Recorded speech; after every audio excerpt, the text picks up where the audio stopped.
I promised myself that I wasn't going to torture myself with anything else from Transformers The Last Knight, because I have been harsh on this toy line. I really have. Because compared to the RID line, and compared to Titan's Return especially, it just really hasn't been up to snuff in my opinion. But I had the opportunity to get Hound and Megatron. I didn't pick up Megatron because these are still vastly overpriced. It's, you know, here in Canada, he was $40 plus tax. Megatron another $40 plus tax. 80 plus tax for 2 Voyagers is insane. That's nuts. Do not do it. Wait till they go down on sale. Will I get Megatron? I don't know. If he goes on sale. And you might say, wow, how did you pass over Megatron? I passed him over because I don't really have a place for him in my collection. There's nowhere really for him. How many Megatrons do I need? The Scraplets don't really have a place for him. So I don't know. I don't know. But I do have a place for this guy. So we're going to take a look at him and everything to do with the Transformers The Last Knight Voyager class Hound, apparently, in the latest GotBot True review.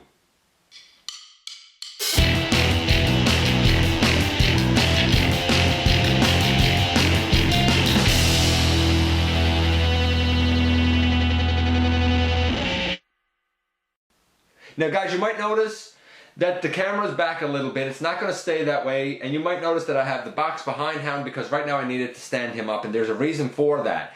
I am your host, Dennis Moulton, aka GotBot. As always, please like, comment, subscribe, share, check out Machinery of Man and the Everything Factor. Spend some time on the channel, see what catches your fancy. Watch Universal Collision Season 1, working on Season 2 now. And of course, check me out everywhere. And I'm going to take him out of it for a moment, and we will focus on the packaging just very briefly. It's, you know, nice art down here, nice triple barrel Gatling gun there. I really dig that. Product shot on the back, and of course Megatron over here.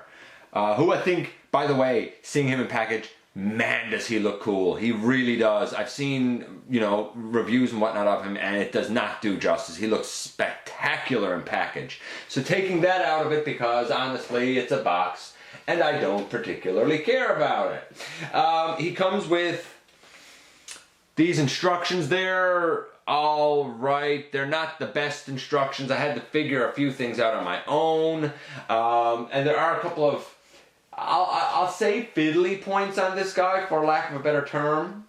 Now when you get him, here's how he is out of package. Bring this in a bit closer now. Here's how he looks out of package. Couple of things to get him in robot mode, because he's not exactly in and out of package. One, flip out the feet. Make sure that they're oriented and the toes are flipped out. They're not flipped out in package. And now he can stand like a champion. The other thing that I want to note, and I'll do this now, is the bullets, I guess, and they're painted really nicely with a bronze color, are on the front of his arm. If they're left on the front of his arm, when you bend his arm, you're really only going to get this much of an elbow bend. Nothing to get excited about. But what you can do is take them and put them to the side. They're on their own swivel point up on the bicep. Now they do tend to kind of lock right here, and you would think that they don't go any further than that, but they do, and they will need to. Get them past that little point and put them on the side of his arm, and now you get not only an elbow here, but you get a double elbow, and he can bend his arm all the way up. So my advice would be, leave the bullets on the side of his arm. Get this one out to the side, just to pass that little notch, and there. And again, we have a double elbow. Now, we'll get into articulation in just a little bit. Here's my thing with this guy. They call it Hound. This will never in a million years be Hound to me. I don't understand why they called him Hound. They should have called him Bulkhead. Everybody knows this. But for anybody that's not really familiar, here's what I ask you. Is this model more indicative of this character? And I looked at the Classics Hound in full in episode 7 a long time ago. Man, that was a pretty terrible review. But he is a fantastic figure. So you can check that out. But does this model put you in the mind of this? Or does it put you more in the mind, 1 second here, of this? Now granted, this is the Transformers Prime Deluxe Class Beast Hunters version, but still, this is the basic silhouette of Bulkhead. I looked at him in full in episode, I think it was 244, if I'm not mistaken. I think it's obvious that this guy is evocative of this. And I had picked up this guy originally to be a stand-in for Brawn way back in the day, before I got the Titans Return Brawn, who I done a little bit of custom work on and looked at in full a little while ago. I'm not exactly sure what number Brawn was. What number was Brawn? He was episode 270. He was episode 270. So, for me, in my collection, I'm actually going to replace this guy and have this be my stand-in for Bulkhead. That's my plan. So taking this guy out of it. Hound also stacks up pretty well with the other Voyagers that we've gotten. You know, here he is with the Last Night Optimus Prime. Stacks up quite well there. I looked at Optimus in full in episode 272. And Optimus is okay. There's, as far as I'm concerned, one major issue with him that keeps him from really being all he can be. But like I said, I already reviewed that guy. He comes with a bunch of accessories too. Now, not as many weapons as he did as his last incarnation, but he comes with 2 of these double-barrel cannon things. They look good. It's just molded in gray plastic, not painted or anything. He comes with 2 of those, and he comes with 2 of these little triangular blaster things, and he comes with the weirdest one, this. And I was like, what in heaven's name is this thing? Well, here's what you can do. And we'll take him out of it just for a second, so I can focus on this and show you the whole thing. Here's what you can basically do. Now, there's a bunch of configurations, but when you have this, there's a hole up right here, and several holes, pegs on this, you know, on the 2 sides, down the bottom, whatever. But you can put that there. Or if you wanted to, you could always put it this way and give him a large blaster to hold on to. So there's different ways you can configure these, but stock, that goes in the side, and you do the same on the other side. So you end up having 2 blasters that look like this. And then these, because of these 2 holes up here, they can go on like that and on like that. And you have this. Then you can take this whole thing, and using this hole here, you can peg it on his back. Now on his back, and I'll point this out, we actually have 4 peg holes down here and 1 up here. So you can actually put the blasters kind of all over the guy if you want. But again, stock wise, it's on his back like that. And if you don't want him holding them, that's actually, I think, pretty clean. I think that's a really clean way to do it.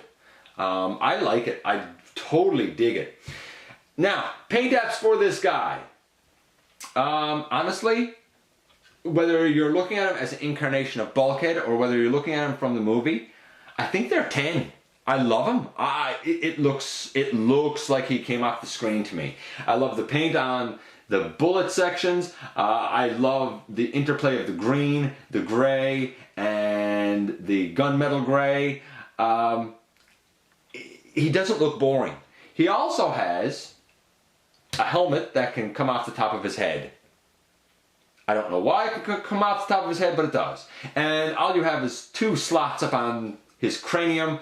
You have 2 rectangular pegs inside the helmet, and you just push it back on like that. I think the guy looks great. So at 10, you're as shocked as I am that I'm giving a movie figure, you know, this sort of mark. By the way, I also saw the movie masterpiece Bumblebee. It's basically a Voyager size, and it's $129 Canadian. No thank you. So, that being said, articulation for this guy. Left and right a little bit on the head before he sort of hits his collar. The sculpting on the bullets on his beard, on his head sculpt, are absolutely glorious. If I put these out to the side, maybe we can show the head sculpt a little bit. Maybe we can focus on it just a little bit. A little closer right there. It looks amazing.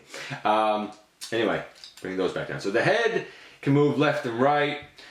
It can, ooh, and I just pulled this helmet off. It can look up and it can look down into his chest. It's nice to have the ability to look down, but it's too bad it's into his chest.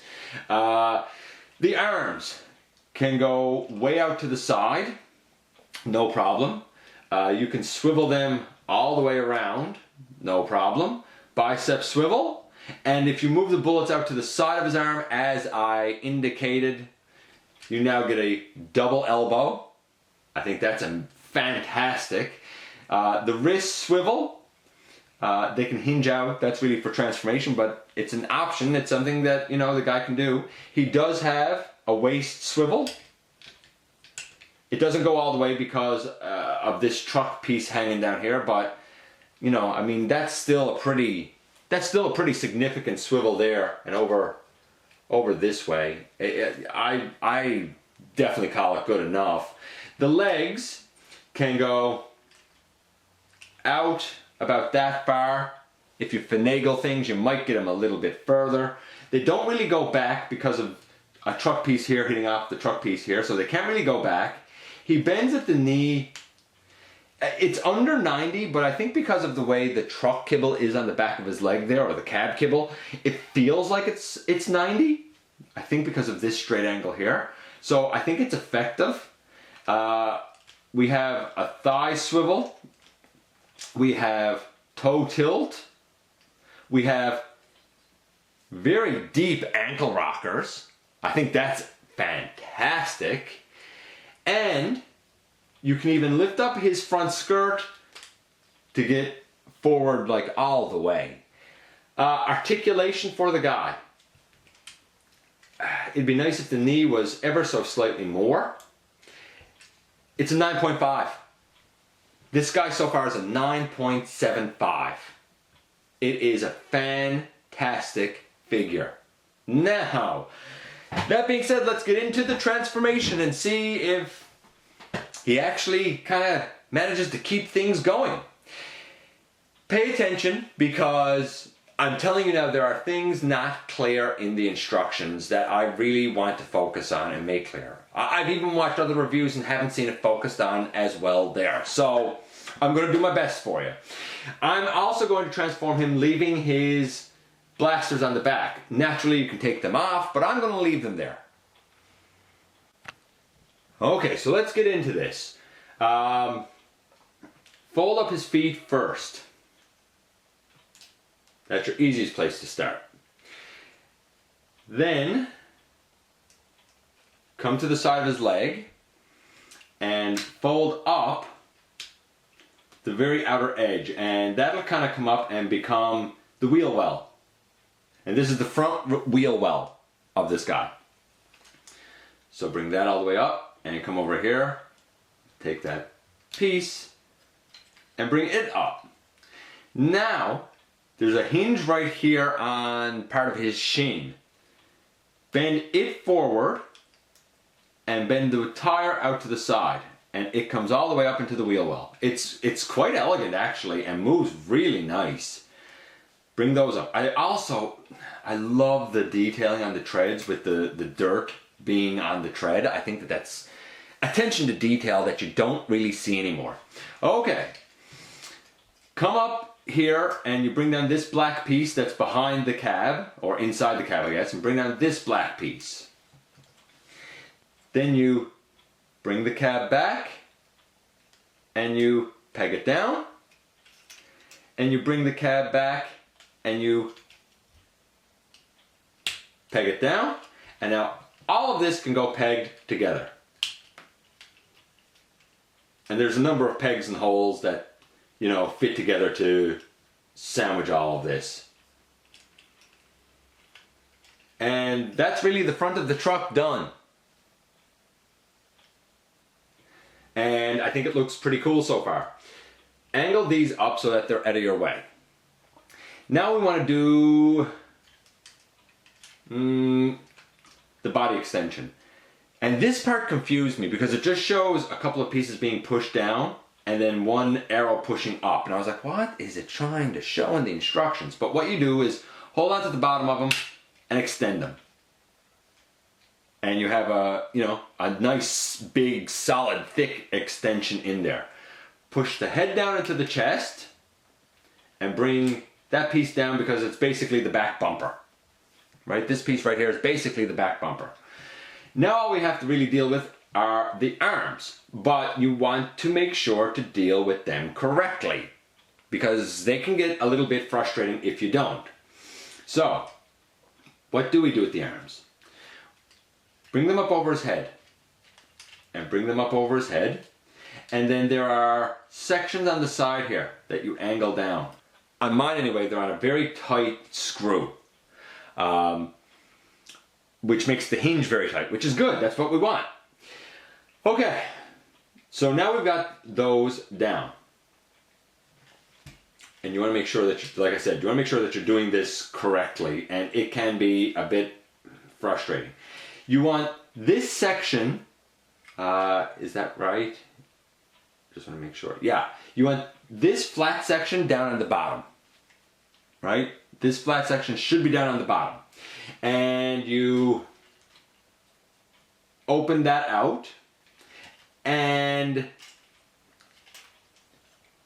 you need to flip this fist back, but you need to make sure the fist is angled this way. This way, with the back of the hand here, because it's the only way that it will fit in the cavity that it's designed to go into.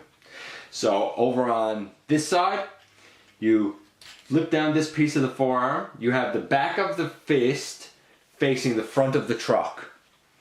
And then you flip the hand into its cavity. Bend up the elbow. Now when you bend up the elbow, don't just bend it like this, because you want this little square right here, that little square needs to be straight. So bend from the back hinge, back here. Same on this side, bend from the back hinge. There, and you want the square basically kind of lined up right there for now. Now, you got to deal with the bullets on his arms. You want to bring them all the way down to the underside of the arm. Right down under like that. Push it all the way that it will go. On this side, same thing. Take the bullets to the underside of the arm, all the way that they will go. Now you kind of sandwich the arms in. I would even take these and bend it back a little bit, and bend it back a little bit. So he looks like this. Looks like this. Now, you are going to want to get the arms sandwiched in here. I'm telling you now, make life easy on yourself and flip down his waist piece. It's the easiest thing to do to get these bullets to fit in here. Then swing this whole thing forward, and you should, if we're lucky, be able to now sandwich the bullets in there. It is definitely the hardest part of the transformation. There's no doubt. Bring this one down, sandwich it in. That side went in nice and easily. And this side over here does not want to go in quite as easily, so I'm going to actually bring it back out. Make sure I have the bullets all the way down and the arm straightened up.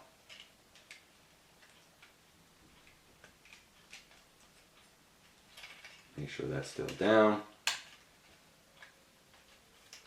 Bring it in.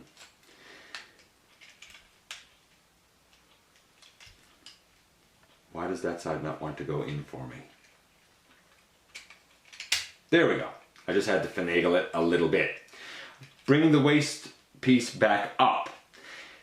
Snap the two forearms together and bring them down to basically become the roof of the truck mode. Snaps in just like that. Bring your blasters forward. I mean, you can have them straight down if you want, or you can angle them up, or you can turn them all the way around. You can do a million things with it. The last part are the tires for the end. And you're going to start to bring these down. You kind of have to do two things at once here, which is bring the tire down and rotate this piece up. So you bring it down and you rotate it up. And when you rotate it up, there's a little tab right there and a little slot in the piece that you're rotating. And you tab that in. Like that. You do the same thing on this side. You bring it down. You rotate this up. And you bring it in. And boom, in the end, there you go. You have Hound in his vehicle mode and he rolls like an absolute champion. Now, the only things to take note of is that these back pieces, as you rotate them, can be a little bit tight. This one is not on mine. This one is a bit tight. And when you do the arms, you are really looking to make sure that this little square piece is squared up because it becomes a section that you see. This back piece right here is part of the forearm. The top piece right here is part of the forearm. You want to have the bullets totally rotated at the bottom of his arm as much as you can move it. You're definitely going to want to have the waist piece here flipped down because as you can see, I hope you can see the bullets, the edges of them under here. That's the way they're supposed to fit underneath. And then you can bring this up to kind of hold it all together. Once you know the transformation, it's pretty cool how it all kind of compacts to make this. I'm going to give his transformation, even though it has the fiddly part of the arms, I'm giving his transformation a solid 8. So we had a 9.75, we had an 8. Honestly, the guy's like an 8.85. It is a good figure. It is a good representation of Hound. Do you need to get it if you had the Age of Extinction version? Probably not. But I do kind of like the coloring on this one more. It's more of a like mossy sort of army-esque green than the deep green of the AOE version. And I kind of like that he has more of that bulky look to him. I thought the AOE version embodied Bulkhead pretty well, but I feel like this guy is kind of hands down the movieverse version of that character. Certainly the animated Bulkhead. I love the detailing of the tires. He's great. Finally we have a movieverse figure that I like. Wow. Wonders never cease. Anyway, folks, that's it. Let me know what you think of Hound, or Bulkhead, if you will. And, share your thoughts with me. I always like to hear from you guys. And as always, I appreciate you dropping by, giving me some of your valuable time. And I look forward to the next time that you and I get together for another visit right here inside the video.